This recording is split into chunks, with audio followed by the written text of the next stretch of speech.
পূর্ব বর্ধমান জেলার কুয়ের পাড়ের রফিক সাউন্ডের অপারেটর বলছিলেন আমার সাথে কম্পিটিশন করে জিততে পারিস না বলে এখানে ওখানে আমার নামে বাজে বাজে কথা বলে বেড়াও। শোন তোরা যখন মায়ের কোলে শুয়ে হাত পা ছুড়ে খেলা করতিস তখন আমি আমার মাইকের সামনে গান বাজিয়ে তোর বাপকে নাচতাম।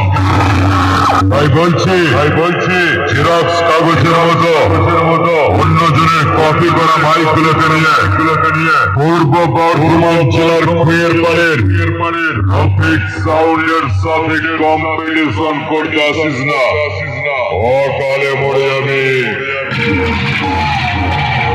আর বেশি বাড়াবাড়ি করলো না তোকে এমন বেশ মারবো বুড়ির টিনের মতো ঘুরিয়ে নিয়ে চলে যাব নদিয়ার টিন ভাঙা লোহা ভাঙার কাছে তোর সেটটা বিক্রি করে পাপড় খেতে হবে মনে রাখিস।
কারো ডিজি লাগলে যোগাযোগ করবে, নাম্বার দেওয়া আছে।